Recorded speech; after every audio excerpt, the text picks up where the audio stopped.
Est-ce qu'on peut être gentil et rebelle? Est-ce qu'on peut être gentil et riche? Est-ce qu'on peut être gentil et avoir un succès indécent?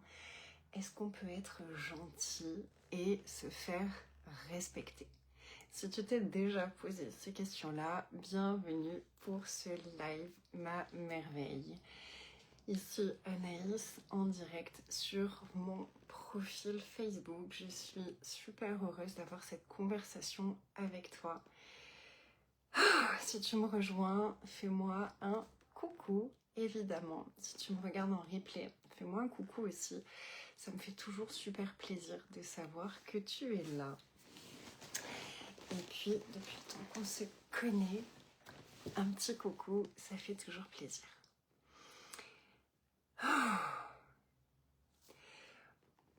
Cette période est particulièrement intense et je me rends compte que vraiment pour beaucoup de personnes, elle est hyper intense.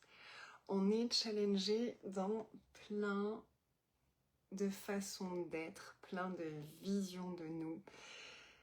Et ça nous demande de nous réengager chaque jour entièrement envers nos rêves, envers nous, envers qui nous avons envie d'être, envers la vie qu'on a envie de vivre vraiment, envers nos valeurs les plus profondes et ce qui est important pour nous. Et cet engagement, il est primordial. Cet engagement, il est primordial et il est beau. Et il est super beau. Et une des grandes questions qui a été présente, moi, dans mon cœur et dans le cœur de beaucoup de mes clientes, c'est vraiment une conversation que j'ai eue de très nombreuses fois au cours des années. C'est à propos de cette gentillesse. Pour mes clientes et pour moi, la gentillesse, c'est vraiment une valeur primordiale. Et en même temps, la gentillesse telle qu'on nous l'a apprise pose problème. La gentillesse telle qu'on nous l'a apprise dans des systèmes familiaux abusifs, immatures émotionnellement, toxiques, pose de gros problèmes et nous amène à tellement d'abus de nous. Donc déjà, la première chose vraiment qui est hyper importante à comprendre, c'est que gentillesse ne veut pas dire soumission. Gentillesse ne veut pas dire être un tapis d'entrée sur lequel tout le monde a le droit de s'essuyer. Ça, ce n'est pas être gentil. Ça, c'est être une serpillière. Ça, c'est avoir appris, être conditionné à se laisser traiter très mal. C'est pas de la gentillesse. Donc la première chose que vraiment à chaque fois, je veux vraiment que ça rentre dans la tête de tout le monde. Donc c'est quelque chose que j'ai répété et que je continuerai à répéter parce qu'il faut vraiment qu'on s'ancre ça dans la tête. Même à moi-même, c'est quelque chose que j'ai besoin de me rappeler régulièrement. C'est gentillesse n'est pas égal à dire oui à tout. Gentillesse, la gentillesse, si c'est pas gentil pour moi, c'est pas de la gentillesse. C'est du sacrifice. La gentillesse, si elle me demande de me manquer de respect à moi, c'est pas de la gentillesse, c'est du sacrifice. Et si je suis dans le sacrifice, ça veut dire que je laisse tout le monde être plus important que moi. Ça veut dire que je laisse tout le monde me marcher dessus. Ça veut dire que je laisse tout le monde s'essuyer les pieds sur moi. Et à partir du moment où ils sont contents, je suis contente. Ça, c'est pas de la gentillesse. Et oui, si tu crois que ça, c'est de la gentillesse, tu vas avoir beaucoup de difficultés à avoir une belle vie. Tu vas avoir beaucoup de difficultés à réaliser tes rêves, voire même ce sera impossible pour toi. Tu vas avoir beaucoup de difficultés à avoir une vraie aisance financière. Tu ne pourras pas devenir riche. Une serpillière, elle ne peut pas devenir riche. Quelqu'un qui croit que c'est normal de se laisser marcher dessus, quelqu'un qui croit que c'est normal d'être une serpillière, d'être au service des autres, dans le sens de s'oublier soi-même, ne pourra jamais avoir de succès. Je suis désolée de te le dire, mais il faut que quelqu'un te le dise. Si tu crois que c'est normal que les gens te manquent de respect, que c'est normal de ne jamais poser de limites, que c'est normal de te mettre de côté si c'est bien pour les autres, de t'oublier au point où tu te fais du mal si c'est bien pour les autres, je suis navrée de te le dire, tu ne pourras jamais avoir de succès. Tu pourras avoir une vie standard, médiocre, et tu vas galérer toute ta vie. Mais il faut le savoir. Si tu préfères te plaindre de comment les gens te traitent plutôt que de changer en toi ce qui demande à être changé, tu auras une vie plutôt médiocre où les autres auront tous les droits sur toi et où tu te sentiras mal à chaque fois que tu dois dire non, ça me convient pas. Si tu continues à faire ça, je vais devoir quitter cette conversation. Ce genre de choses est impossible pour toi si tu continues à croire que être soumise, que te rabaisser, c'est être gentil. C'est pas de la gentillesse. C'est un conditionnement. On t'a conditionné à être la bonne fille, la gentille fille, la fille polie. Et oui, cette fille polie, cette fille gentille de cette façon-là, elle est incapable de tenir le succès. Elle est incapable de devenir la femme qui aura sa vie de succès indécent. Peu importe ce que c'est le succès pour toi, je le redis et je le redirai ça aussi autant qu'il le faudra. Le succès, c'est pas forcément de devenir millionnaire. Le succès, ça peut être d'avoir de l'aisance et de la sécurité financière, de se sentir bien tous les jours, de se sentir en paix, d'être dans des relations qui nous honorent, qui nous respectent, où on se sent le droit d'exister sans marcher sur des œufs, ça peut être ça notre succès indécent, d'accord? Être aimé, se sentir aimé.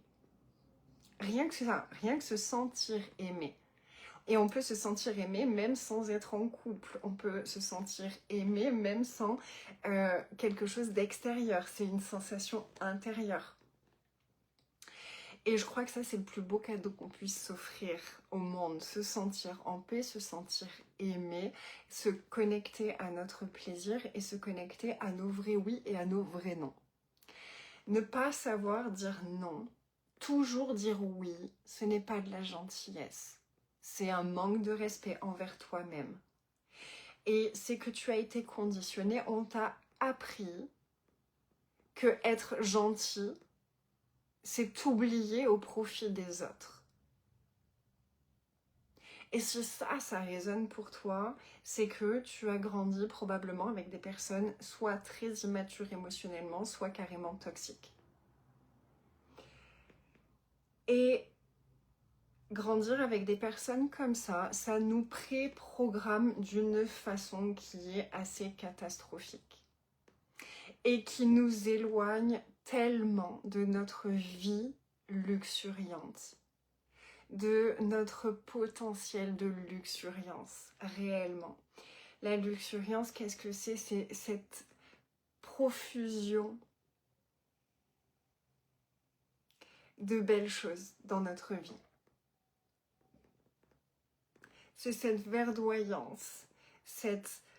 tu vois, quand un espace est luxuriant, il y a tout qui est disponible. C'est la Guadeloupe, pour moi, illustre vraiment bien la luxuriance. C'est, tu vois, il y a tous ces arbres, il y a toute cette nature qui est belle, qui est majestueuse. Il y a cette chaleur, puis cette chaleur dans le cœur. Et puis il y a cette profusion, tu sors, t'as des bananes, t'as des mangues, t'as des noix de coco et t'as juste à aller te servir. T'as des caramboles et tu peux te servir au bord de la route. Et tout est en abondance, tout est en prospérité. Puis ce que je disais, c'est que en Guadeloupe, ce qui nous a inspiré ce terme de luxuriance, c'est de voir la luxuriance qui était disponible et ce que les gens choisissaient d'en faire. c'est-à-dire qu'il y a tout. C'est un paradis sur terre. Et les gens choisissent de ne pas honorer ce paradis et de jeter leurs détritus par terre, de ne pas honorer, de ne pas prendre soin de cet endroit. Donc quand tu regardes par terre, tu vois des déchets de partout. Il y a... c'est sale. C'est sale. Les gens vont préférer, pas tous, mais il y a beaucoup de personnes qui vont préférer avoir une maison délabrée, puis acheter une grosse voiture, parce que ça paraît bien. Mais à côté de ça, ils vivent dans une maison, c'est des tôles. Et ils ont une télé plasma. Donc ils vont tout investir sur le paraître plutôt que sur le réel confort, sur le réel bien-être, sur la réelle prospérité. Ça va pas leur faire gagner quoi que ce soit d'avoir une belle voiture. Par contre, ils préfèrent ne pas rénover leur maison, ne pas terminer leur maison, par exemple, pour ne pas payer les impôts. Donc c'est vraiment une mentalité de manque. Et cette mentalité de manque, de non-respect de soi, fait que on ne respecte pas non plus notre environnement et fait que l'environnement il décrépit, il devient de plus en plus moche plutôt que de s'embellir et de prospérer. Et c'est la même chose avec notre monde intérieur. On a un monde intérieur qui est tellement riche, on a tout à l'intérieur de nous, parce que tout est illusion, et nous, on est déjà le tout. On est un être infini qui a choisi un corps pour vivre une expérience terrestre. Et on pourrait faire de cette expérience terrestre une aventure extraordinaire et absolument remplie de merveilles. Parce que c'est nous qui créons notre rêve. Donc ce qu'on voit à l'intérieur de nous, ce qui existe, ce qui est vrai à l'intérieur de nous, c'est ce qui doit se manifester à l'extérieur de nous. Ça n'a pas le choix, parce que nous sommes les créateurs de notre monde. Donc ce qui est vrai en moi va forcément apparaître dans la réalité, dans la matière autour de moi. Donc le problème, ce n'est jamais la manifestation extérieure. La manifestation extérieure symbolise ce qui se passe à l'intérieur de moi. Quand on comprend ça et qu'on apprend à observer la réalité matérielle extérieure, on peut enfin reprendre le contrôle, reprendre les manettes de notre inconscient pour venir le reprogrammer. Parce que ce qui apparaît à l'extérieur de nous, c'est simplement le miroir de ce que nous avons été programmés inconsciemment à croire comme étant réel. Ce que je crois être réel n'a pas d'autre choix que d'apparaître dans ma réalité. Donc, c'est comme une matrice, tu vois, c'est vraiment, tu es à la fois le programmeur. En tout cas, à tes 20 ans, tu récupères les droits de reprogrammer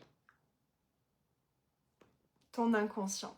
Ton inconscient de base, il est programmé par ton expérience, par tes parents, par les personnes qui t'éduquent, par les personnes qui t'entourent, par tes figures d'autorité dans ton enfance, par l'école, par la société, par les informations, par les films, etc., etc. Puis il y a toutes les mémoires transgénérationnelles qui programment déjà ton inconscient et tes mémoires cellulaires avant même que tu naisses, déjà dans le ventre de ta maman. Tu récupères toutes les informations pendant les 9 mois. Tu récupères tout ce que ta maman, elle vit pendant les 9 mois. Tu l'intègres comme ton expérience propre à toi. Puis ensuite, il y a toutes tes expériences à toi, donc ce qu'on va t'enseigner et ce que toi, tu vas valider. Et comme on fonctionne comme des ordinateurs, c'est-à-dire que si tu tapes dans Google violence, tu vas avoir que des choses violentes qui vont apparaître. Mais dans ton cerveau, c'est la même chose. Si tu es programmé sur violence, tu vas avoir plein de violence qui va apparaître autour de toi. Ok ? Et toute cette programmation inconsciente, après, tu n'y as plus vraiment accès parce qu'il y a 95-96% de notre conscience qui est inconsciente. Et on a 5% sur lesquels on a une capacité d'action. Ces 5%-là, si on apprend à s'en servir pour reprogrammer notre inconscient, on peut créer des miracles. Sincèrement, on peut créer des miracles. On peut changer entièrement la trajectoire de notre vie. Et c'est un grand pouvoir et c'est une grande responsabilité. Puis c'est surtout quelque chose qui est pas très habituel. Parce que si on regarde, il y a 98% de la population vit en pilote automatique. Ils sont contrôlés par leur programmation inconsciente et ils ne remettent jamais en question leur programmation inconsciente. Je dois me lever le matin, je dois avoir un boulot, je dois me marier, je dois avoir des enfants, je dois avoir une maison, je dois avoir ça et je vais faire ça jusqu'à la fin de ma vie et tout va bien et je suis heureux. Puis il y a les neuroatypiques, il y a les X-Women, les X-Men et les X-Women qui sont là. C'est ça la vie. Et si c'est ça, moi je peux repartir maintenant. Puis il y a un truc à l'intérieur de nous, depuis petit, qui nous dit il n'y a pas que ça, il y a autre chose, il y a autre chose. Puis cette petite voix-là en nous, cette sensation en nous, elle fait qu'on a tenu, tu vois, qu'on s'est dit ok, s'il y a autre chose, ok, je veux bien tenter l'aventure. Mais vous êtes sûr, il y a autre chose, hein? Parce que s'il n'y a pas autre chose, franchement, j'ai pas envie. J'ai vraiment pas envie. Ça m'excite pas du tout, votre truc. Devenir adulte, ça a vraiment pas l'air amusant. C'est ça, la vie. Ça fait super mal. Et pour finir comme ça, wow. Et tant que tu dois être gentil dans le sens de toujours approuver, valider ce que ton autorité, ce que tes autorités t'ont enseigné, ta vie, elle va être un enfer. Ta vie, ça va être un enfer. Un neuroatypique, une X-woman qui est encore soumise à l'autorité de son enfance, elle va vivre un enfer parce que notre conditionnement d'enfance, il a été tellement abusif. On ne nous a pas appris à nous respecter, on ne nous a pas appris à nous honorer, on ne nous a pas appris à nous écouter, on ne nous a pas appris à nous servir à notre avantage de nos capacités différentes. Parce que cette neuroatypie, c'est vraiment, on a des capacités extrasensorielles qui sont incroyables. Je veux dire, on est capable de savoir ce qu'une personne ressent, on est capable de savoir ce qu'une personne pense, on est capable d'entendre dans notre tête ce que les autres pensent. Tu vois, le professeur Xavier, on a cette capacité-là. On a la capacité, comme, je ne sais plus comment elle s'appelle, celle qui est bleue, de se métamorphoser en fonction de nos points de vue, en fonction des projections qu'on reçoit, en fonction de ce qu'on croit être la réalité. T'as vu mon corps, t'as vu comment il était mon corps il y a 3 ans, juste parce que j'ai changé des postures intérieures.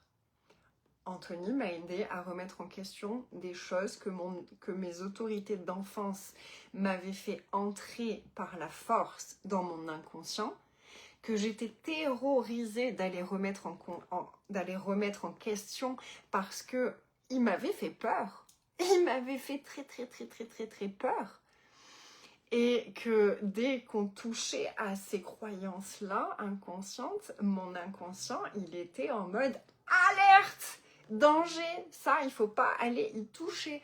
On m'a dit que si on y touchait, il y a tout le monde qui meurt.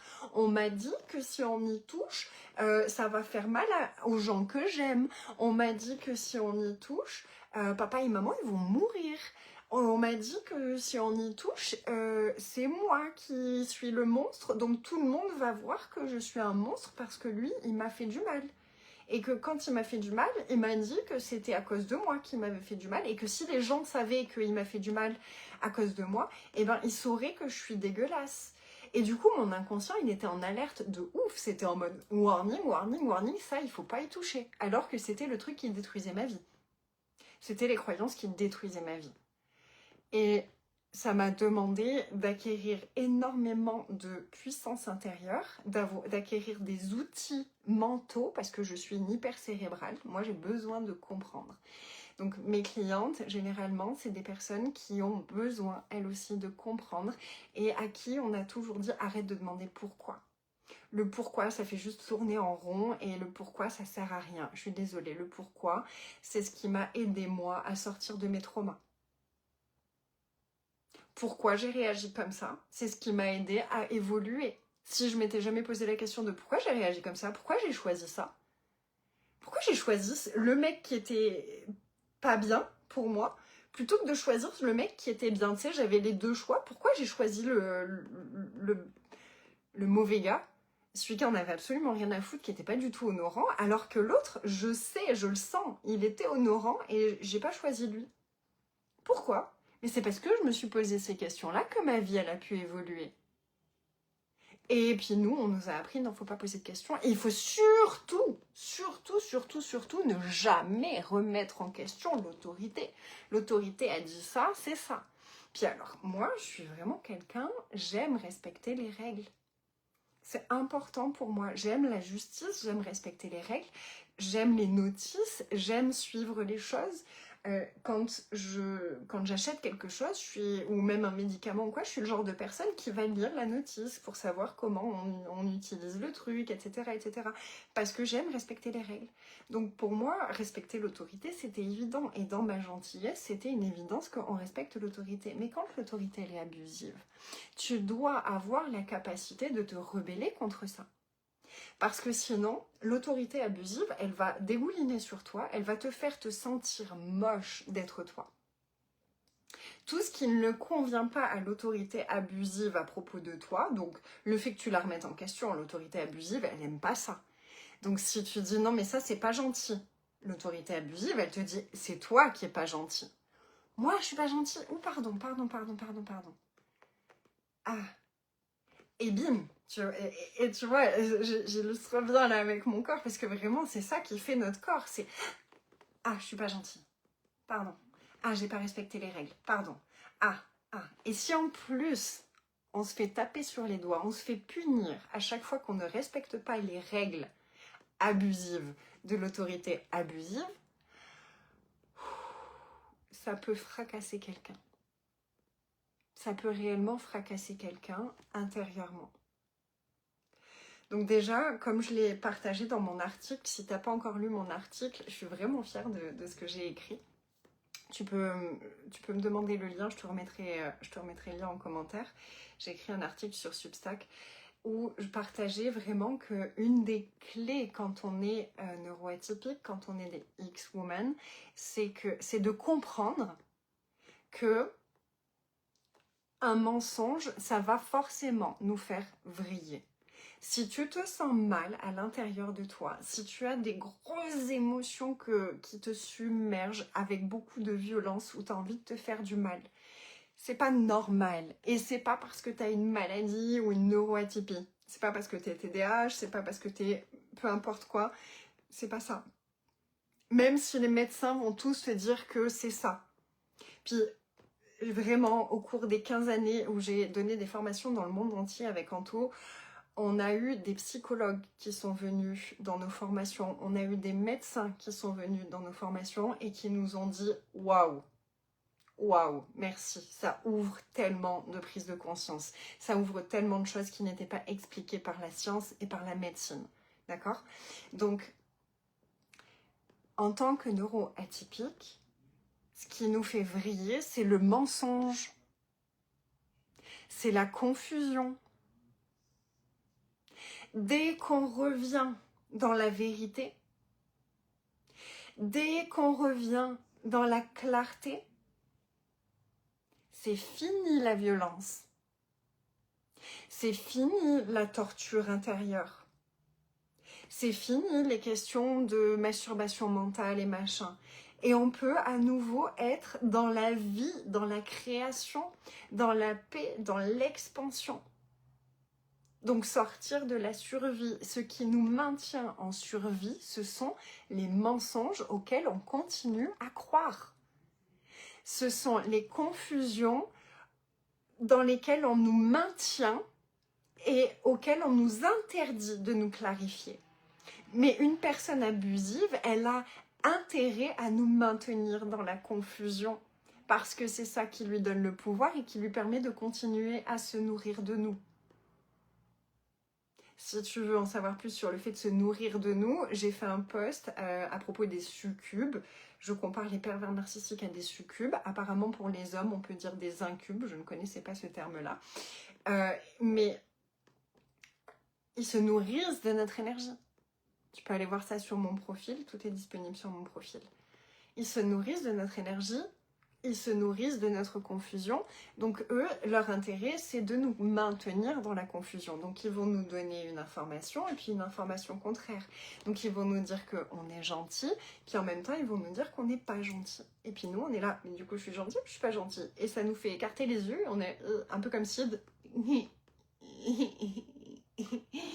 Et j'ai fait quoi maintenant? Et c'est terrible. Donc déjà, vraiment, et comme une des choses qui nous touche profondément, hein, quand on est sensible, quand on est sensible, quand on a un grand cœur, une des choses qui nous touche profondément, c'est est-ce que je suis gentille ou non? Est-ce que c'était gentil de dire ça à cette personne ou non? Est-ce que j'ai le droit de dire ça ou ça va lui faire de la peine? Et si je lui fais de la peine, c'est pas gentil. Alors déjà, clarifions ça tout de suite. Ce n'est pas parce que tu dis quelque chose qui fait de la peine à quelqu'un que c'est toi qui es méchant. Si je te dis, quand tu me tapes, ça me fait mal, et que toi tu me dis, mais tu me fais de la peine de me dire ça, moi j'adore te taper. Est-ce que c'est moi qui suis méchante? Ou est-ce que c'est toi qui as une réaction qui est complètement inadaptée?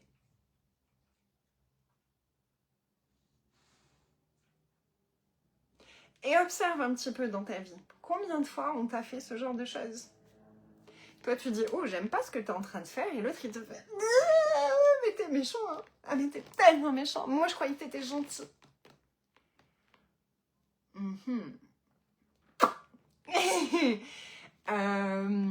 D'accord. Et si toi, tu vrilles, dès que t'as l'impression de pas être gentil, dès qu'on te donne l'impression que tu n'es pas gentil, tu vas te saboter constamment et tu vas te mettre toi-même dans des états de névrose, de psychose, parce que la confusion peut nous mettre dans une espèce de psychose où on devient en hyper vigilant à propos de chacune de nos actions, de nos pensées, de nos intentions, de tout ça. Et on est là, est-ce que c'était gentil? Est-ce que j'ai bien fait de dire ça? J'aurais peut-être pas dû dire ça comme ça. Et on part en obsession, on devient obsessionnel et on tourne en rond sur le truc. Ah, j'aurais dû dire ça comme ça, peut-être que j'ai pas assez expliqué, peut-être que j'ai pas assez, il faudrait peut-être que je lui réexplique. Et puis non, mais en fait s'il a pas encore compris que c'était pas méchant quand je lui ai dit ça, c'est peut-être qu'il faudrait que je le dise autrement. Puis après c'est vrai que j'explique pas forcément très bien, puis que c'est un concept qui est un petit peu avancé quand même, parce que c'est vrai que comprendre que me taper ça me fait mal et que c'est pas respectueux, c'est un concept qui est assez avancé. Donc peut-être que c'est un trauma qui se joue chez la personne, et du coup il faut que je prenne en compte qu'elle a un trauma, parce qu'elle a vécu beaucoup de violence. Du coup c'est normal pour elle d'être violente avec moi, donc il faut que je lui explique que c'est pas grave, elle a été violente avec moi parce qu'elle avait un trauma, mais je lui en veux pas d'avoir été violente avec moi. Mais par contre maintenant, est-ce qu'elle peut guérir son trauma? Comme ça elle pourra arrêter d'être violente avec moi, et puis comme ça on pourra avoir à nouveau une relation saine. Est-ce que ça te parle, ce genre de truc? Dis-moi que je suis pas la seule, s'il te plaît. Parce que moi, je viens de passer à peu près 3 ans avec ce genre de discours-là par rapport à une personne de ma vie, à un de mes parents. Et je me suis rendu compte que c'est ça qui me fait vriller depuis 10 ans. Que j'ai gâché 10 années de ma vie parce que j'étais persuadée que c'était moi qui n'avais pas assez bien expliqué, que c'était moi qui ne savais pas assez bien aider les gens à guérir, alors que ça fait 15 ans que je suis thérapeute, 15 ans que mes clientes, je n'ai jamais eu une seule cliente qui n'a pas eu une transformation dans un de mes espaces. Que ce soit en soins énergétiques, que ce soit dans un programme, que ce soit... J'ai jamais eu de retour où j'ai eu peut-être 3 personnes en 15 ans qui m'ont dit ça n'a pas bougé autant que ce que j'aurais voulu. Mais à côté de ça, j'ai eu des centaines et des centaines et des centaines de témoignages de transformation. Mais parce que pour ces 3 personnes, ça ne marchait pas. J'ai remis toute ma vie en question. J'ai cru que c'était moi qui étais nulle, que c'était moi qui ne savais pas expliquer, et je me suis demandé si j'allais recommencer à coacher, à faciliter, ou si j'allais arrêter pour toujours, parce que peut-être que j'étais réellement nulle, parce que après 4 ans à lui expliquer, à lui montrer, à lui dire je t'en veux pas, mais regarde, t'as fait ça. Et t'as fait ça parce que il y a eu ça. Je veux dire, j'avais tout compris, ses traumas, machin et tout ça, pour lui expliquer, pour qu'il puisse... Et là, il me regarde au bout de 3 ans en me disant, tu sais, je ressens rien face à tout ce que tu me dis, j'en ai rien à foutre. Ça fait mal. Ça fait mal de se rendre compte de ça. Et sur le coup, on peut se sentir vraiment très très con, très très débile, très idiot, et avoir vraiment très très honte. Ça a été mon cas. Puis ça a été mon cas jusqu'à ce que je me rende compte que, attends, et c'est Anthony qui m'a donné l'exemple d'une petite fille que je connais qui a 5 ans et son père est exactement comme le mien et fait exactement la même chose que le mien. Et il me dit, est-ce que tu pourrais dire de cette petite fille qu'elle est débile de croire au mensonge de son père? Et là je me suis effondrée, je dis, mais bien sûr que non. Alors pourquoi est-ce que tu peux te le dire à toi?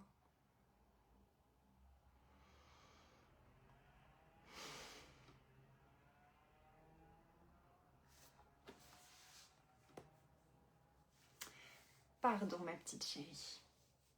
Pardon. J'ai été encore plus violente avec toi que ce qu'il l'avait déjà été eux. Pardon.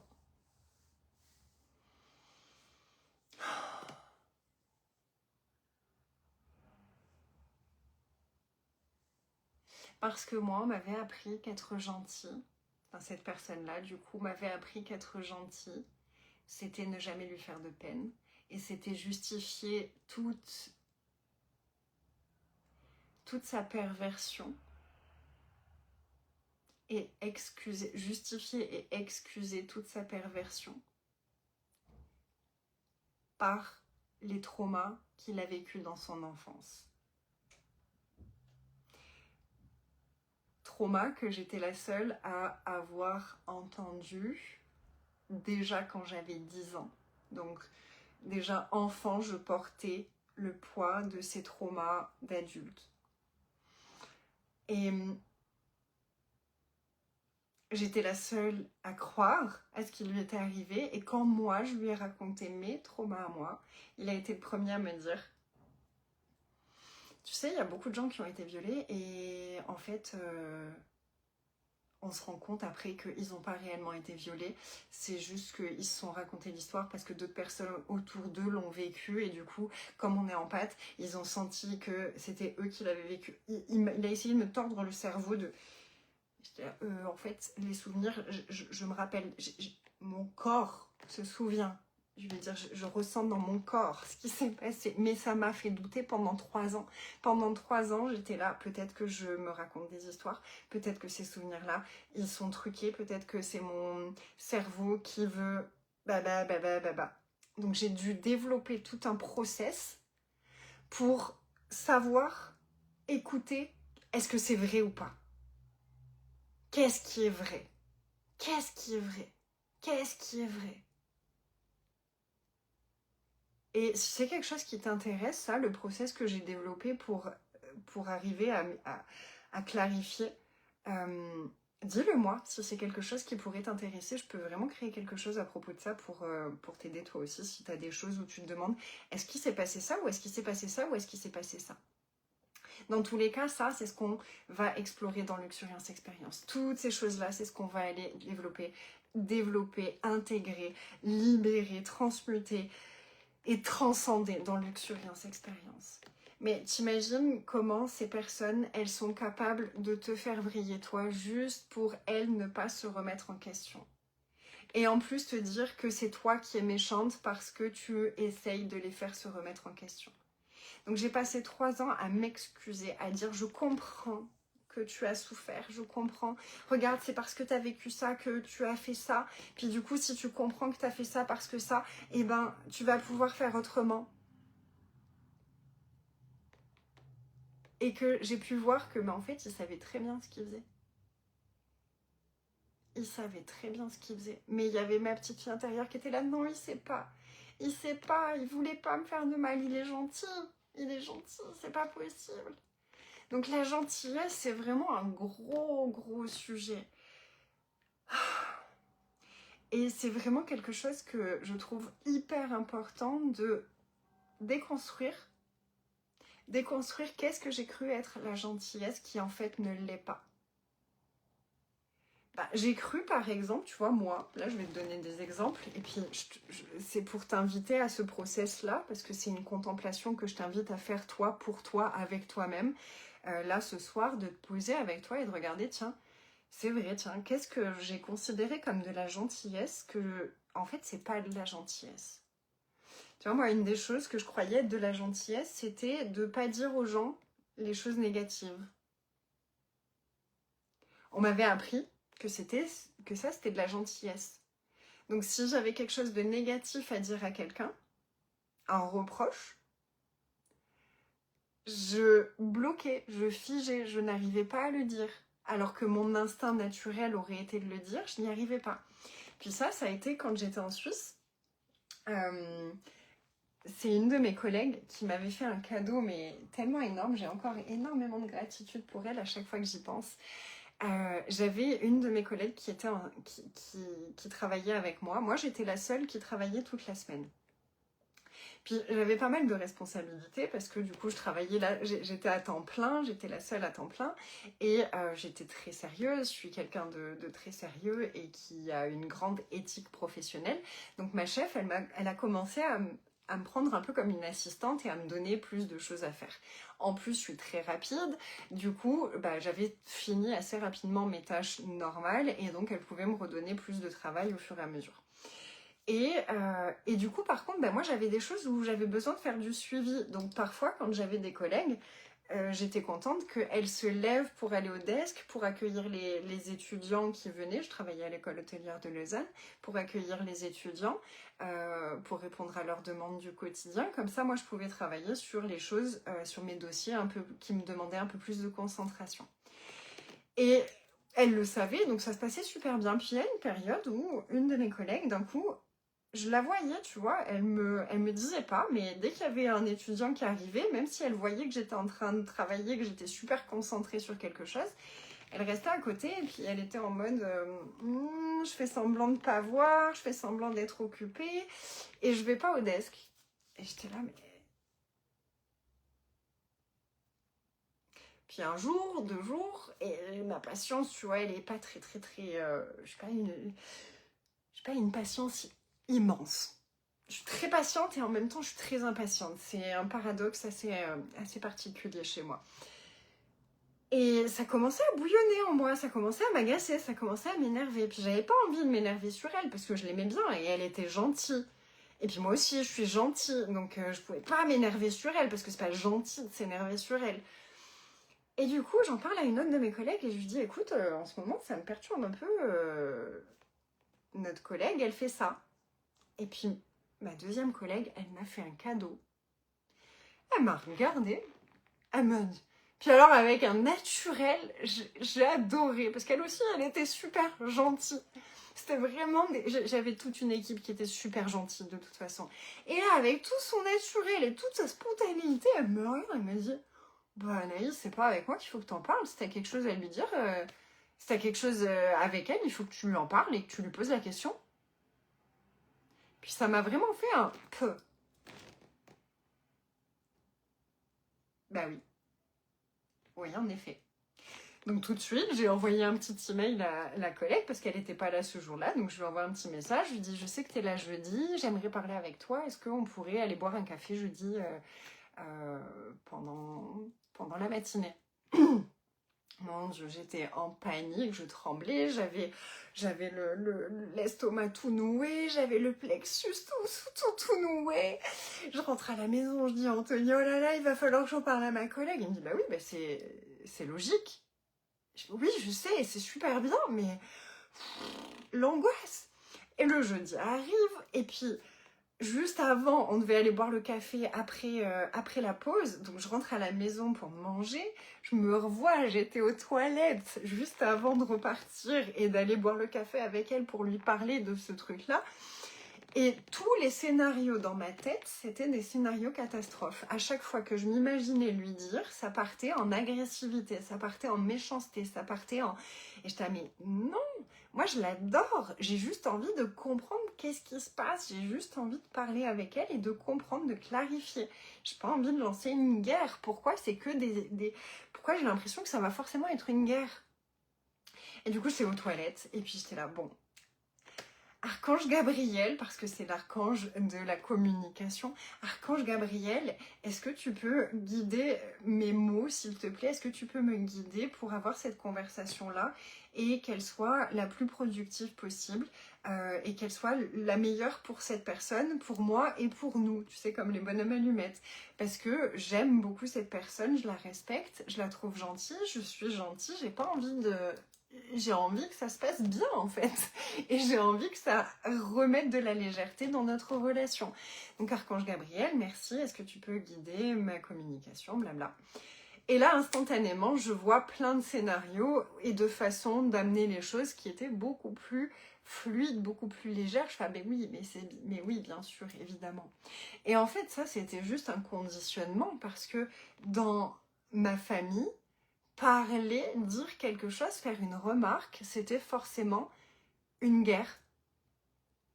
Ma mère, elle pétait des câbles de t'as encore quelque chose à me reprocher, oh mon Dieu, qu'est-ce que j'ai fait encore?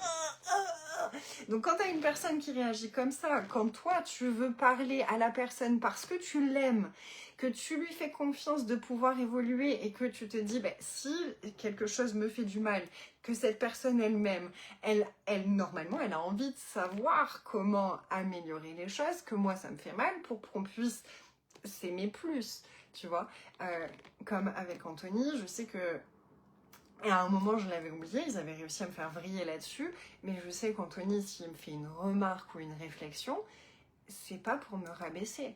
Il m'aime, il veut le meilleur pour moi, donc s'il me fait une remarque ou une réflexion, c'est qu'il voit quelque chose où je ne choisis pas le meilleur pour moi, et il me le fait remarquer pour que je puisse m'améliorer. Et normalement, une relation saine, c'est ça, c'est que tu as le droit de faire une remarque à la personne, c'est pas pour autant que tu es en train de lui faire une critique, c'est pas pour autant que tu es en train de le rabaisser ou que tu es en train de lui dire t'es une merde.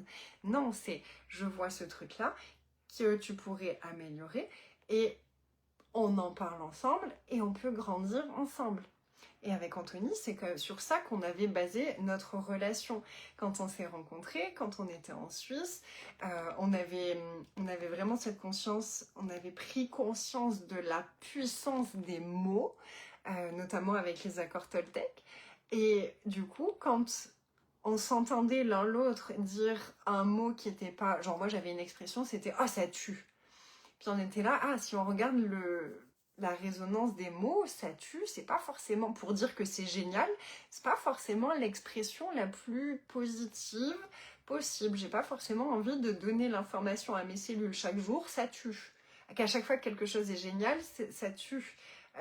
Et du coup, on se faisait remarquer les mots qu'on utilisait, les formulations qu'on utilisait, qui nous connectaient au manque, qui nous connectaient à des vibrations basses, pour pouvoir s'aider l'un l'autre à grandir, parce que des fois soi-même on se rend pas compte, c'est des choses, on a tellement l'habitude qu'on s'en rend pas compte.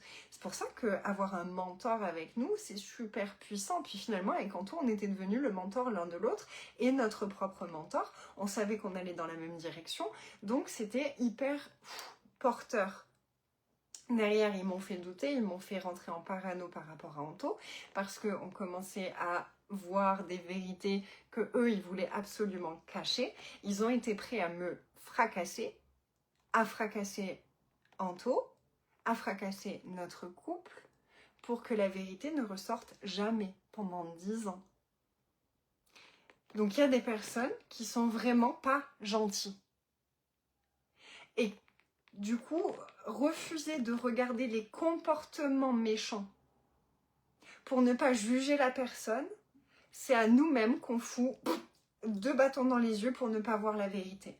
Et on se fait beaucoup de mal avec ça. Et donc il faut accepter qu'il y a des gens gentils, il y a des gens qui sont pas gentils, il y a des comportements qui sont gentils, il y a des comportements qui sont pas gentils. Constamment dire oui, c'est pas gentil pour toi. Ne pas avoir le droit de dire non, c'est pas gentil pour toi. Ne pas avoir le droit de dire ça me plaît, ça me plaît pas, ça me fait du bien, ça me fait du mal, c'est pas gentil. C'est hypocrite et c'est lâche. Alors c'est des mots qui sont très durs. Anthony, quand il a commencé à me dire mais t'es vraiment une hypocrite et t'es vraiment très lâche, je t'avoue que les premières fois où il m'a dit ça, il y avait un truc en moi de t'es sûr que t'es là pour mon bien toi, parce que t'as l'air de me dénigrer de ouf là. Puis après je me suis rappelé, j'ai vraiment dû me coacher moi-même parce que j'étais tellement en psychose et j'avais tellement peur de lui, je savais plus qui était mon allié et qui était contre moi. C'était vraiment, j'étais dans une confusion totale. Et je savais plus à qui je pouvais faire confiance, à qui je ne pouvais pas faire confiance. Ça a été vraiment une expérience très intense qu'on a traversée. Et pour revenir à nous, ça nous a demandé une force, une lucidité, un discernement et une foi en l'univers tellement immense. J'avais plus, à un moment, j'ai décidé, j'ai dit, écoute, je regarde mes 10 dernières années, je vois que les fois où j'ai fait confiance à Anto, ma vie elle allait super bien. Les fois où je lui ai pas fait confiance, ma vie ça a été de la merde. Donc là, j'entends même plus mes guides, j'entends plus rien. Moi, c'est la confusion la plus totale à l'intérieur de moi. Je remets toute ma confiance entre les mains d'Anto et je lui fais une confiance aveugle et je vais le laisser me guider. Et c'est là où on a réellement pu sortir de l'emprise. C'est quand j'ai abdiqué. Intérieurement, j'ai abdiqué sur le fait que j'en sais rien. Moi, là, tout de suite, je suis perdue. Je sais même plus ce qui est gentil, ce qui ne l'est pas. Je sais plus ce qui est bon, ce qui est mauvais. Je sais plus ce qui est sain et ce qui est toxique. Je ne sais plus ce que c'est me respecter ou ne pas me respecter. Je sais plus ce que c'est m'honorer ou pas m'honorer. Lui, il a l'air de savoir. Au plus il revient à lui, au plus il rayonne, au plus il est beau, au plus il est charismatique, au plus il est juste. Je le vois avec les enfants des autres, il est d'une justesse incroyable. Il arrive à, il a aidé ma cousine, il a aidé tellement de personnes autour de nous au cours des dernières années sans rien demander. Je fais mais c'est quoi? Comment est-ce qu'ils ont pu me faire douter à ce point-là de cet homme? C'est l'homme le plus bienveillant que j'ai jamais rencontré et ils ont réussi à me faire psychoter à propos de lui. Donc t'imagines le pouvoir que ça a, l'emprise. Je te dis pas ça pour me plaindre, je te dis ça pour te montrer que finalement ce que je minimisais, parce que je l'ai minimisé de ouf moi, hein. Moi je l'ai minimisé mais tellement. J'ai honte de l'avoir minimisé à ce point-là aussi longtemps. Je ne voyais pas à quel point ça m'avait fait partir tellement loin de moi. Et du coup, pour revenir, il a vraiment fallu que je refasse un nettoyage complet de ce que je sais à propos de ce que c'est la gentillesse, à propos de ce que c'est quelque chose de sain, le respect, la lâcheté, la médiocrité. J'ai dû réexplorer tout ça en me confrontant au comportement des gens. Donc on a été un peu des... c'est quoi le mot? Des ethnologues? Non. La science du comportement humain. Anto, il est vraiment un spécialiste de la perversion narcissique. Donc si l'une d'entre vous qui regarde, ou l'un d'entre vous qui regarde cette vidéo, si vous avez vraiment un truc profond avec un pervers narcissique ou que vous sentez que vous avez vraiment besoin de vous confronter à un mensonge qui est très très ancré, je vous recommande vraiment Anthony. C'est pas avec moi qu'il faut voir ça. Moi, je vais transmettre. Moi, c'est... On n'a pas du tout la même façon de travailler et on n'a pas les mêmes axes. Et ça, Anthony, il est extraordinaire. Il fait des séances individuelles. C'est 150 € la séance individuelle avec lui. Donc, si vous voulez le lien, vous m'envoyez un message. Je vous envoie le lien et il est incroyable pour vous aider à identifier là où vous êtes en train de vous limiter. Il a cette capacité médiumnique à savoir, là c'est à cet endroit-là que tu es en train de te limiter, tu as besoin de comprendre ça, tu as besoin d'intégrer ça, tu as besoin de changer ça, tu as besoin d'intégrer cette posture-là. Il est magique. Et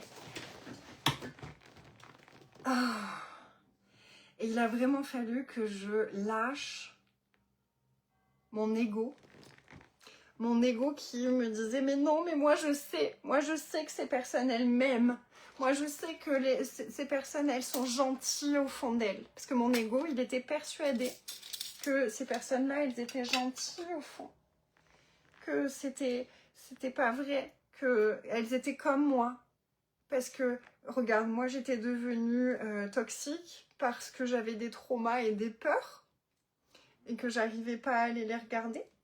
Sauf que c'est pas vrai. Et c'est là où ils m'ont piégée. Parce qu'en réalité, j'avais guéri. Quand on s'est rencontrés avec Anthony, j'étais plus du tout toxique. Ni pour moi, ni pour les autres. Et en vrai, je l'avais jamais été.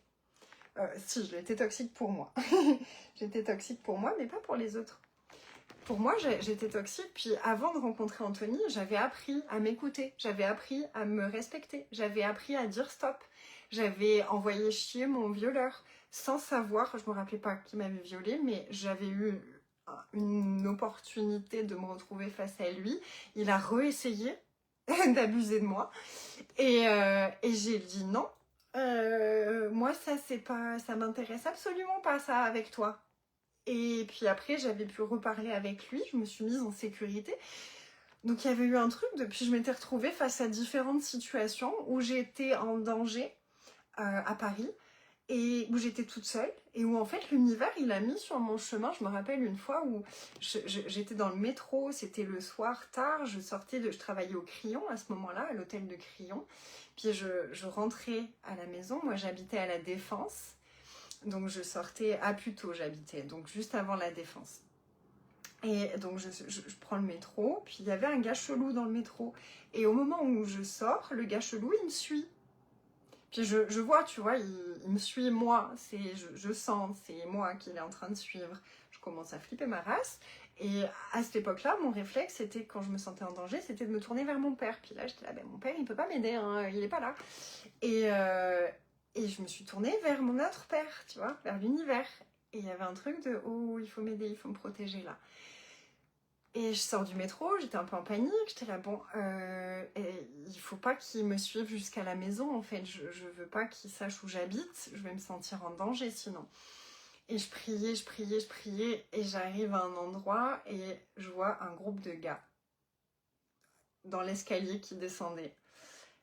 Et j'arrive vers eux, je courais à moitié, j'arrive vers eux, je les regarde, je fais, les gars, j'ai besoin d'aide, il y a un mec qui me suit depuis le métro, est-ce que vous pouvez le bloquer s'il vous plaît? Je suis en danger. Direct, ils se sont tous mis derrière moi en mode vas-y, tu fais un détour pour qu'ils voient pas où tu vas, vas-y, on est là. Merci mon Dieu. Et ça m'est arrivé tellement de fois. Donc j'ai pu grandir ma foi en quelque chose de plus grand qui veillait sur moi. J'ai pu grandir ma foi en le fait qu'il y a une puissance bienveillante qui gouverne ce monde. Et que cette puissance bienveillante, ce Dieu que j'ai rencontré, il était obligé de respecter notre libre arbitre. Parce que j'ai eu beaucoup de conversations avec lui à des moments où j'étais vraiment en colère contre lui de ce qui se passait dans le monde. Je sais, mais pourquoi il y a autant de guerres? Pourquoi il y a des enfants qui meurent de faim? Pourquoi il y a des gens qui se font violer? Pourquoi tout ça alors que t'es bienveillant? Et il m'a expliqué qu'il y avait le libre arbitre. Puis je croyais à ce moment-là que le libre arbitre, ça voulait dire que moi, du coup, j'ai choisi d'être violée. C'était mon libre arbitre d'être violée. Non. C'était le libre arbitre du violeur de ne pas faire ce qui était bon. Donc il y a des personnes qui subissent, qui sont victimes du libre arbitre de personnes qui sont méchantes. Tu vois ce que je veux dire? Et en tant que survivant, on développe une force. C'est un cadeau aussi. En fait, c'est pas que c'est un cadeau et c'est pas que on devait vivre ça ou j'en sais rien, ça j'en sais rien. Mais en tout cas, ce que je sais, c'est qu'on a vécu ça. Et on a le choix de se servir de ça pour justifier de faire le mal, ou on peut se servir de ça pour justifier d'être des victimes, ou on peut se servir de ça pour justifier notre rage de vivre, notre rage de créer quelque chose de plus beau, de plus intense, de vivre avec encore plus de tripes notre vie. Et moi, c'est cette version-là que j'ai choisie. C'est, puisque j'ai vécu tout ça, je vais faire en sorte que le reste de ma vie, elle soit putain d'extraordinaire. C'est ma responsabilité maintenant de faire en sorte que tout ce qui m'a fait du mal jusque-là, ça dégage de ma vie. Donc je suis une bonne personne, je suis une gentille personne au fond de moi, mais il va falloir que j'apprenne à me rebeller contre ce que moi je trouve moche, contre ce que moi je trouve affreux, contre ce que moi je trouve dégueulasse, contre ce que moi je trouve injuste, contre ce que moi je trouve limitant, contre ce que moi je trouve lâche, contre ce que moi je trouve médiocre. Il va falloir que je me rebelle contre tout ça, parce que sinon c'est moi que je vais détester, c'est moi que je vais trouver moche. Parce que déjà, quand pendant quelques années j'ai eu des comportements que après coup, quand je me suis rendu compte de ce que j'avais fait, j'étais là, ouh, c'était moche de faire ça. Ouah, c'était moche de faire ça. Mon visage était devenu vraiment horrible. Vraiment, j'avais des rides, je me reconnaissais même plus dans le miroir.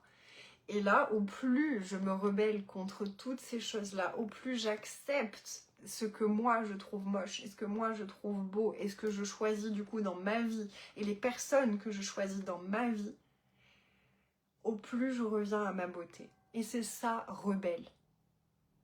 Rebelle, c'est mon prochain programme. Il est à 222 € pour l'instant. Le prix va augmenter aujourd'hui ou demain à 333 €. J'ai eu vraiment l'appel juste avant, là, puis il y a eu un truc de... Avant d'augmenter le prix, reparle-en encore une fois. Fais un live et t'augmenteras le prix après. Laisse aux gens l'opportunité de le choisir parce que jusque-là, t'en as pas beaucoup parlé. Et en vrai, en fait, j'en ai pas parlé parce que je ne me sentais pas légitime. Rebelle, c'est... Pour moi, le rebelle, c'est Anthony. C'est lui qui m'a appris à me rebeller. C'est lui qui m'a pris par la main et sincèrement, je n'aurais pas été capable de le faire sans lui. De cette façon-là, je pense que... Non, en fait, c'est sûr et certain, j'aurais pas été capable de le faire sans lui parce que j'ai essayé toute seule pendant 10 ans et j'ai échoué à chaque fois. À chaque fois. Parce qu'il y a eu 5 fois où j'ai eu les souvenirs qui me sont revenus et où j'ai refait tout mon parcours jusqu'au boss final et le boss final me fracassait à chaque fois. Cette fois-là, la dernière fois, celle qui m'a amenée à aujourd'hui, j'ai dit cette fois, je m'en bats les couilles, il n'y a pas de dernière, c'est la dernière fois. C'est soit je gagne cette fois, soit je recommencerai plus jamais. Et ça veut dire bye bye. Parce que je recommence pas à tout oublier, tout ça c'est mort. Et ça fait trop de mal. Ça fait trop de mal. Donc il y avait vraiment cet engagement profond à l'intérieur de moi de j'oublierai plus jamais et je vais aller au bout. Peu importe qui est requis pour aller au bout. Puis j'avais vraiment engrangé des outils, des prises, des consciences, des énergies auprès de plein de personnes, auprès d'Access, auprès de Mélanie Layer, auprès d'autres coachs qui m'ont soutenue aussi, qui m'ont transmis des choses. Et tout ce que j'ai appris là m'a permis de surrender, de me laisser aller à faire confiance entièrement, enfin, à Anthony. Si j'avais réussi à lui faire confiance à l'époque, on se serait évité 10 ans de trauma, 10 ans de vie à moitié, 10 ans où je suis là mais pas vraiment là, 10 ans à honorer, respecter, être gentil avec des gens qui me chiaient dessus, qui voulaient pas du tout mon bien, et à mettre de côté, à déshonorer, à manquer de respect aux gens que j'aimais réellement et qui m'aimaient réellement. Quand tu te rends compte de ça, tu dis ah ouais, j'ai été sacrément lâche. Ah ouais, j'ai sacrément été médiocre et ah ouais, j'ai sacrément merdé. Si je peux éviter ça à d'autres personnes, je vais tout faire pour éviter ça à d'autres personnes. C'est pour ça que j'en parle avec autant de transparence, même de ce que j'ai fait dont moi je suis pas fière. Parce que j'ai jamais dit que j'étais parfaite. Moi j'ai dit que j'étais une exploratrice de la conscience. Ah ben j'ai exploré plein de choses, de l'inconscient finalement et de la conscience. Parce que la conscience, dans sa globalité, ça englobe l'inconscient et l'anticonscient. Puis là, récemment, j'ai vraiment pu intégrer que cette personne dont je parle depuis tout à l'heure, elle avait fait exprès de me nourrir d'anticonscience. Donc de me dire l'inverse de la vérité, de me nourrir de l'inverse de la conscience. Donc ça veut dire qu'elle était consciente de ce qu'elle faisait. Là où moi je croyais que cette personne était comme moi, inconsciente d'avoir fait du mal, parce que moi je ne me rendais pas compte que je faisais du mal à Tia, je ne me rendais pas compte que je faisais du mal à Anto. Je ne me rendais vraiment pas compte, c'était mes mécanismes de survie, de protection qui s'étaient activés. On m'avait fait peur, on m'avait fait psychoter sur l'autorité d'Anthony, qu'elle pouvait être abusive et violente, donc j'étais terrorisée pour ma fille. On m'avait fait psychoter sur des choses sur lesquelles je n'arrivais pas à me clarifier parce que ça faisait écho à mes traumas d'enfance, qui étaient inconscients, dont mon viol, dont la maltraitance par les personnes avec qui je vivais quand j'étais petite, la maltraitance psychologique et émotionnelle dont je ne me rappelais absolument pas. Et du coup, tout ça se réveillait et c'était « Oh, c'est Anthony qui fait ça » parce qu'il projetait ce que eux m'avaient fait sur Anthony. Ça m'a fait partir en psychose. Vraiment. C'était impressionnant. Et c'est vraiment impressionnant comment fonctionne l'inconscient. C'est passionnant. C'est très difficile à expérimenter, mais c'est vraiment, vraiment passionnant. Et... attention.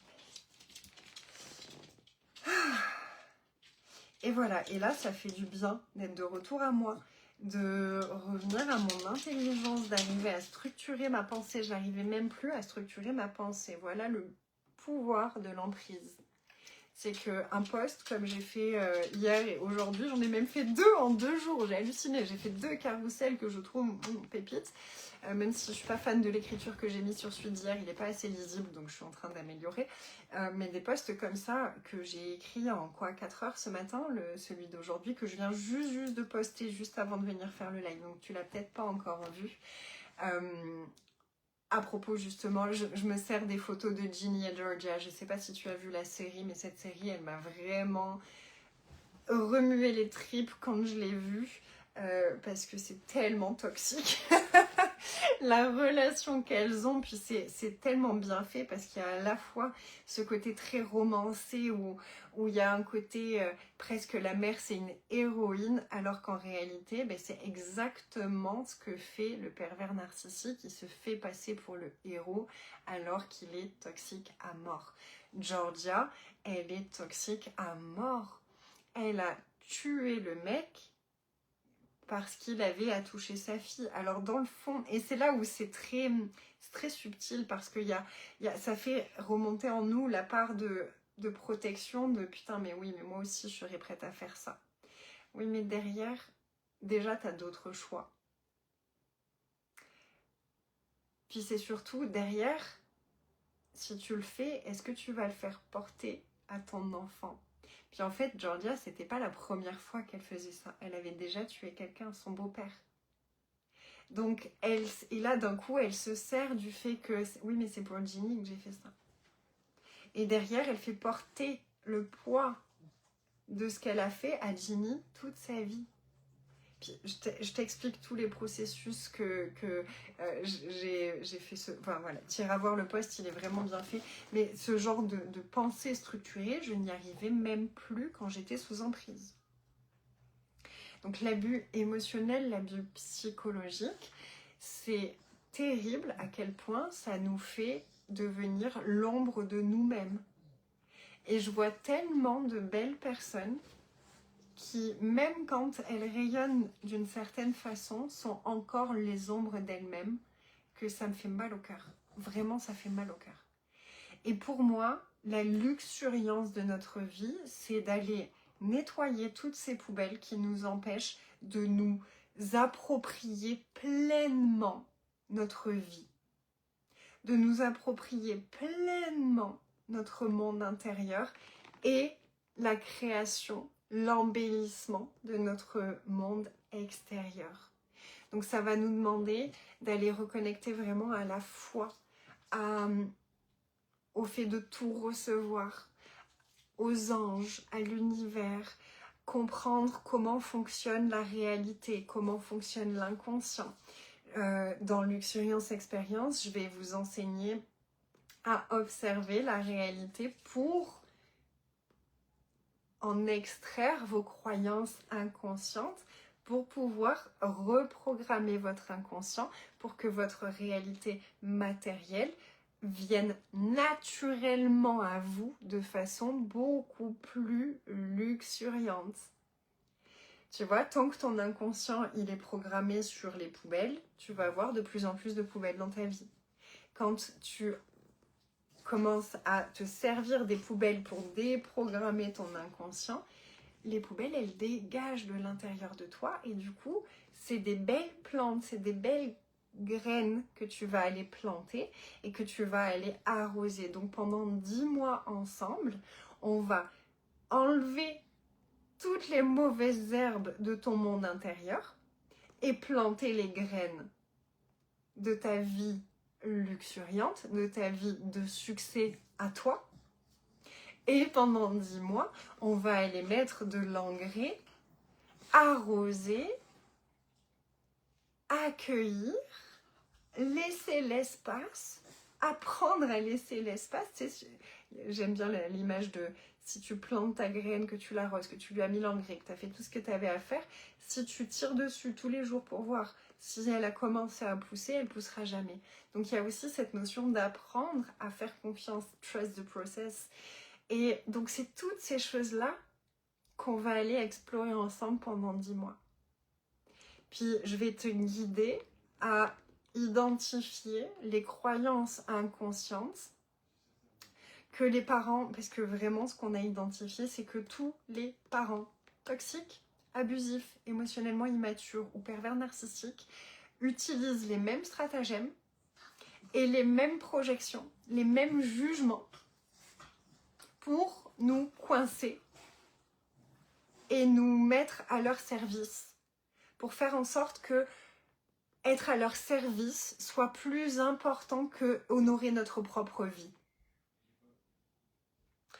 Et du coup, c'est toutes ces postures-là qu'on va aller désengrammer de ton inconscient.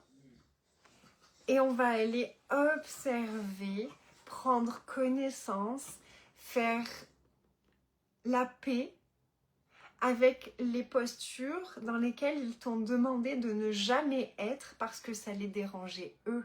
Mais ces postures qu'ils t'ont demandé de ne jamais être parce que ça les dérangeait eux, ce sont celles qui vont te permettre à toi de t'aimer et d'aimer la vie que tu vis et que tu crées. C'est passionnant, c'est extraordinaire, c'est vraiment une aventure qui va être incroyable. Et en ce moment, Luxuriance Expérience est à 3 333 € pour 10 mois ensemble. Dans Luxuriance Expérience, c'est la luxuriance. Donc tu as accès à absolument tout ce que je vais créer pendant ces 10 mois. Officiellement, Luxuriance Expérience commencera mi ou fin septembre. Mais si tu rejoins maintenant, pour toi, ça commence maintenant. Donc en vrai, tu auras 11 mois à mes côtés. Donc tu auras déjà accès à Rebelle, tu auras accès à rendre l'impossible possible et à toutes les choses que je vais créer à partir de maintenant si tu rejoins Luxuriance Expérience. Oh my god. J'ai déjà fait 2 sessions de Luxuriance Expérience avant de vivre cette grosse métamorphose que j'ai vécue ces 2 dernières années. Et déjà avant ça, ça a été une expérience vraiment puissante, transformatrice. Il est 19h19. Puissante, transformatrice et une des plus belles expériences que j'ai eues à vivre avec mes clientes. Vraiment, ce qu'on a vécu ensemble, surtout dans la première session de Luxuriance. En fait, la deuxième, on a fait que 6 mois. C'était la deuxième session, pour moi, elle n'a pas vraiment... J'en suis pas hyper fière parce que c'est le moment où j'ai commencé à avoir les souvenirs qui remontaient, où j'ai commencé à redouter vraiment fort de moi. Et malgré que j'en sois pas hyper fière, les retours, parce que je suis retournée dans le groupe et j'ai revu tous les commentaires et tout, j'étais là, mais comment est-ce que j'ai pu croire que c'était nul? Comment est-ce que j'ai pu croire que j'étais toxique et que peut-être ce que j'étais en train de transmettre c'était pas bon et que c'était pas si extraordinaire que ça, alors que tous les jours il y avait des célébrations dans le groupe, c'était un truc de fou. Tous les jours il y avait les filles qui venaient, qui célébraient une prise de conscience, qui célébraient quelque chose qu'elles venaient de recevoir, qui célébraient des nouvelles idées, des nouvelles créations, des nouveaux clients, des chiffres d'affaires qu'elles avaient encore jamais fait, et des transformations dans leurs relations, vraiment des trucs de fou tous les jours, et je regardais ça là et je dis ah mais ça, j'ai l'impression que c'est un fantasme, que ça a jamais existé. Tu vois, quand je suis retournée dans l'abus, tout ça c'est comme si c'était une illusion, ça n'avait jamais existé. Et là je suis en train de sortir de l'illusion dans laquelle m'enfermait l'abus familial et de revenir à moi et de me souvenir, vraiment de me souvenir dans mon corps, de mon Dieu, j'aimais tellement ça, mais c'était tellement beau. On avait un groupe, c'est pas un groupe, c'est pas un programme, on était un groupe d'amis, de cœur, engagés envers elles-mêmes, qui pendant une année se sont investis, mais dans la joie, dans la créativité, on créait des choses ensemble, il y avait une dynamique. Et c'est une des choses que j'ai remarqué dans tous les espaces que j'ai créés, c'est que il y a toujours une dynamique de groupe qui est extraordinaire, qui se crée. J'ai des personnes qui se sont rencontrées dans mes programmes, qui sont devenues amies. Et c'est très régulier. Je trouve ça tellement beau. C'est une des choses que j'aime le plus dans ce que je fais et dans ce que je transmets. C'est cette capacité à s'honorer et à créer de l'intimité les uns avec les autres d'une façon saine. Puis d'être entre neuroatypiques, d'être entre X-women ambitieuses, qui ont envie de plus beau dans leur vie, qui ont envie d'aimer d'une façon plus respectueuse, plus saine, qui ont envie de se respecter, qui ont envie de s'honorer, qui ont envie de créer quelque chose de beau. Parce que qu'est-ce que tu voudrais créer? À quel niveau est-ce que tu aimerais emmener tes créations qui te demandent d'être vraiment gentil avec toi-même pour pouvoir le créer? Parce que tu peux pas créer quelque chose de vraiment beau et extraordinaire et indécent. Indécent pour cette réalité, hein. Indécent pour les moldus qui pensent que la vie c'est dur, qu'il faut travailler dur pour que ça marche, que tout ça, d'accord? Nous, ce qu'on va faire dans le Luxuriance, c'est craquer les codes. On va devenir, moi je vais t'apprendre à hacker cette réalité pour avoir tous les codes triches, pour pouvoir créer ta vie comme tu en as envie, avec l'abondance que tu choisis. Vraiment, que tu choisis ce qui résonne dans ton cœur à toi. Et en tant que X-Woman, on a ce potentiel-là de modeler la réalité en fonction de nos désirs de cœur. C'est incroyable, c'est tellement magique, c'est tellement excitant de découvrir tout ça. J'ai tellement hâte de transmettre tout ça. Code de triche, hackeuse de réalité, ce sera un des programmes de Luxuriance Experience. Il va y avoir tellement d'autres choses. Donc je te repartage le lien en commentaire pour rejoindre Luxuriance Experience au prix exceptionnel de 3 333 € pour 11 mois ensemble si tu commences maintenant.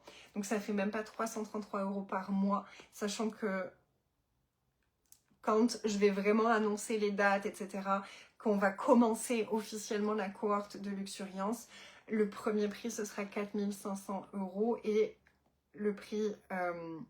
peut-être même que ça va augmenter parce que c'était il y a 2 ans et que je suis en train de prendre mon pouvoir. Luxuriance est en train de me faciliter moi aussi à revenir vraiment dans ma luxuriance. Donc peut-être que mes prix vont même augmenter et que dans 2 semaines je te dis en fait c'est 10 000 € l'année. 10 000 € les 10 mois. Parce que je sais que c'est possible et que c'est ça qui m'honore et que c'est ça qui est honorant. En tout cas, là, aujourd'hui, ce qui est hyper honorant pour moi et ce qui est énergétiquement et honorant pour mon business et ce qui est énergétiquement et honorant pour les personnes à qui je me suis connectée et pour qui c'est fait et qui ont envie de rejoindre maintenant, ce prix-là est honorant. Donc, c'est celui-là que j'ai choisi. Et ça, c'est vraiment une question... pour être gentille avec toi quand tu poses tes prix en tant qu'entrepreneuse ou en tant que créatrice, que tu sois créatrice d'art, de poterie, de peinture, de peu importe, une des questions réellement magiques à se poser, c'est quel est le prix qui est honorant pour moi, pour mon corps. Parce que l'argent, il est pour notre corps. Ça, c'est vraiment une notion qui est hyper importante. C'est nous, en tant qu'être, on n'en a rien à foutre de l'argent, d'accord. On pourrait donner toute la journée. Moi, je pourrais faire des lives toute la journée.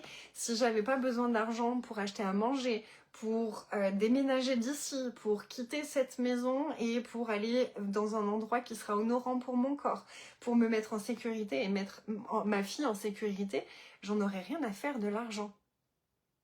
Pour autant, dans cette réalité, avec ce corps, l'argent, il est important. Donc, pour honorer mon corps, pour honorer la vie terrestre, matérielle que j'ai envie d'expérimenter, parce que tant qu'à faire, puisque c'est une expérience, autant expérimenter le plus beau de cette vie. Qu'est-ce que t'en penses ? Donc, quel serait le prix pour cette création, pour ce projet, pour ce programme, pour cette classe, pour, tu vois, pour cette tasse, si je viens de créer cette tasse? Quel est le prix qui sera honorant pour moi, pour mon corps, pour cette création, pour mon business et pour les personnes qui vont le choisir? Tu poses cette question-là, tu relaxes et tu écoutes.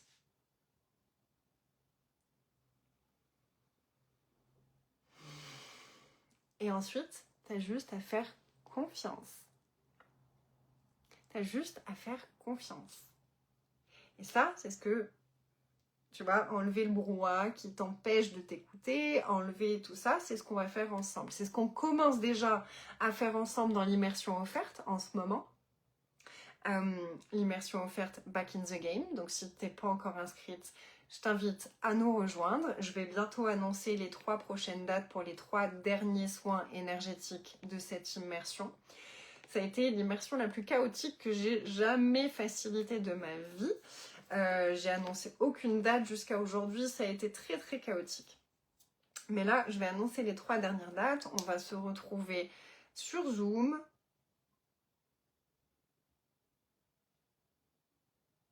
J'ai peut-être déjà annoncé, je sais même pas, ça a été un peu bizarre cette immersion. Bref, je vais annoncer les 3 dernières dates et où est-ce qu'on se retrouvera pour Back in the Game, les 3 dernières rencontres. Donc on fait des soins énergétiques.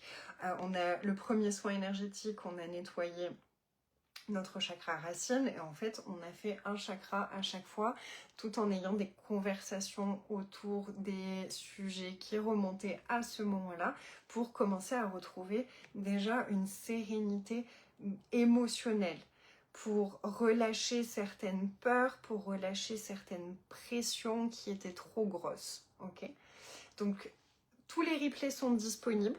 Finalement c'est peut-être même mieux un replay parce que du coup vous pouvez regarder à votre rythme. Donc tous les replays sont disponibles et vous pourrez être en live avec nous pour les 3 dernières rencontres où on va faire le nettoyage du chakra du cœur. 3 ou 4 dernières rencontres en fait. 3 ou 4, je ne sais pas encore combien il y en aura. Peut-être qu'on va faire 2 chakras en même temps parce que j'avais 3 rencontres qui me venaient en tête. Mais il y en aura peut-être une 4e pour clôturer, on va voir ça. En tout cas voilà, vous pouvez nous rejoindre et puis il y a un groupe WhatsApp comme ça, dans le groupe WhatsApp je vous donne les informations au fur et à mesure. Et puis dans mon groupe, dans ma communauté privée, il y a tous les replays, il y a les différents textes de réflexion où je vous invite à vous questionner sur certaines choses, comme aujourd'hui je vous invite à vous questionner sur la gentillesse. Voilà, il y a tout ça qui est disponible dans ma communauté Facebook. Voilà.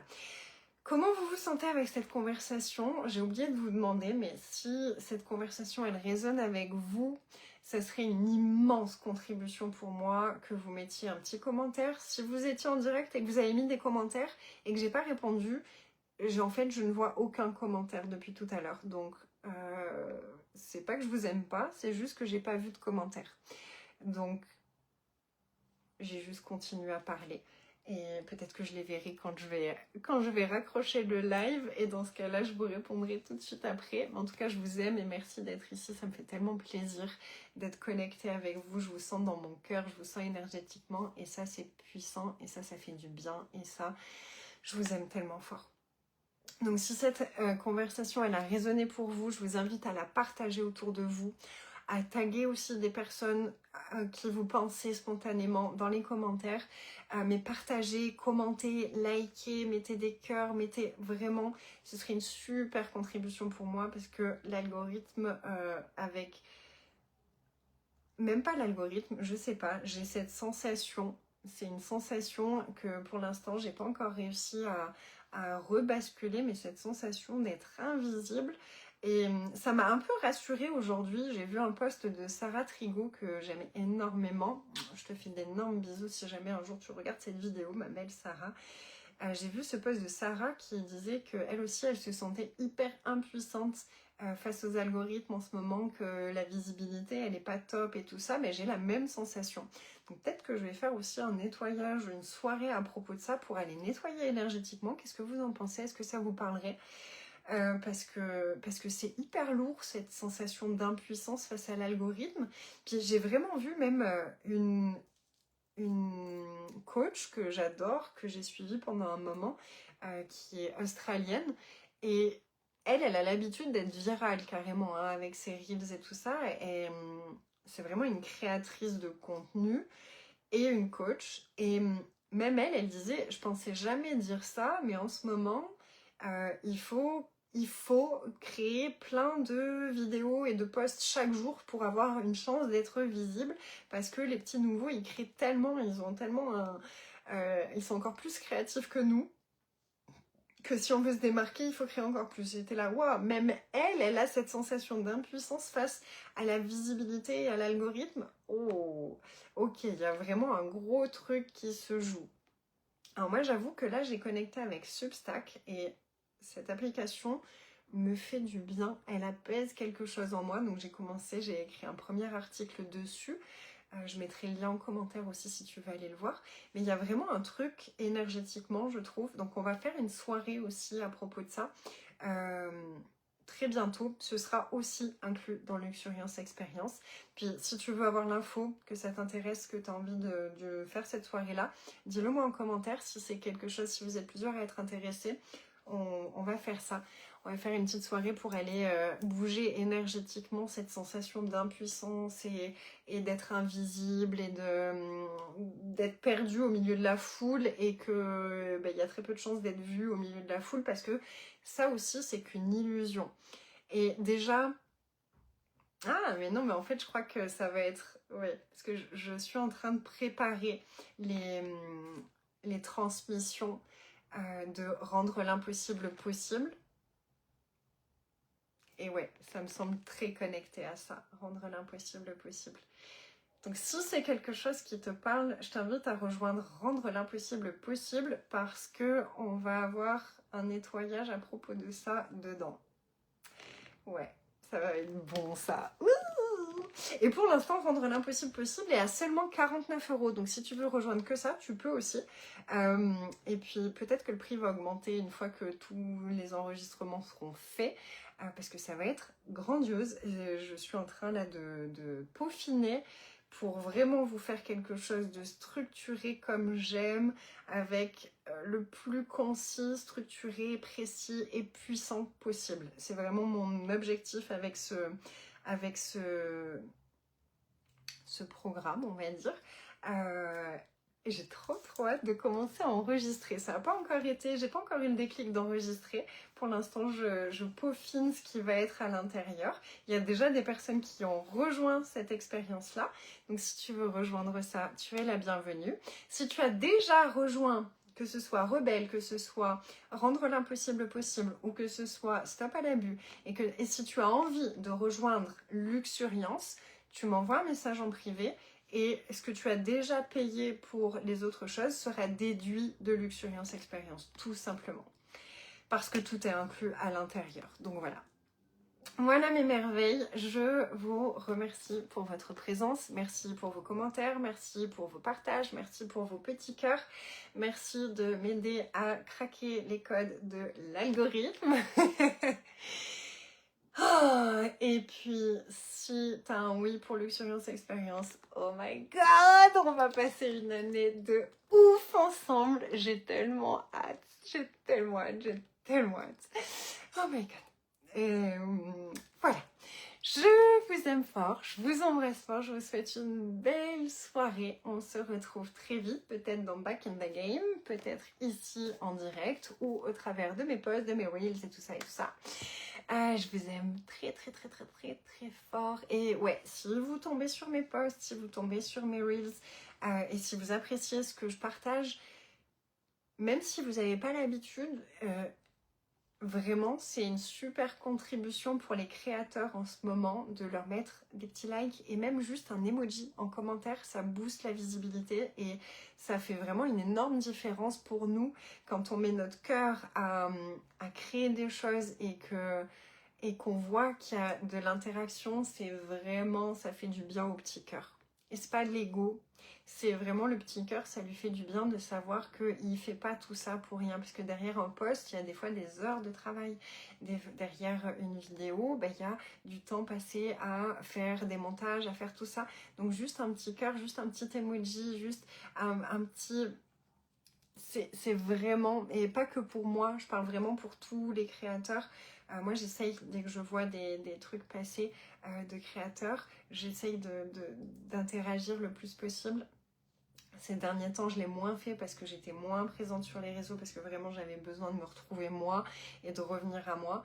Mais c'est quelque chose que j'aime beaucoup faire, encourager et soutenir les créateurs de contenu qui m'inspirent et que je trouve beaux. Parce que on est des êtres humains et puis cette connexion, elle est vraiment précieuse. Donc voilà, si vous avez l'élan de cœur de mettre un peu des petits cœurs, de partager et tout ça. Puis en plus, il y a un tirage au sort en ce moment pour toutes les personnes qui partagent les informations à propos de Back in the Game. Il y aura un tirage au sort jeudi ou vendredi prochain. Je crois que c'est vendredi prochain pour gagner une place pour Rebelle. Donc en plus, en ce moment, si tu me soutiens et que tu partages, tu peux gagner quelque chose. Donc c'est donnant-donnant, voilà. Merci pour les petits cœurs. Je vois pas les commentaires, mais je vois les petits cœurs, ça fait trop plaisir. Et vraiment, vous voyez, c'est tellement simple, mais on a un pouvoir immense, on se rend pas compte, mais on a un pouvoir immense de mettre du baume au cœur de gens, de soutenir quelqu'un, un compliment, un sourire, un like, un commentaire, ça peut changer la journée de quelqu'un. Vous imaginez pas, moi, le nombre de personnes qui m'ont écrit pile poil au moment où j'avais tout envie d'abandonner et qui m'ont donné l'élan de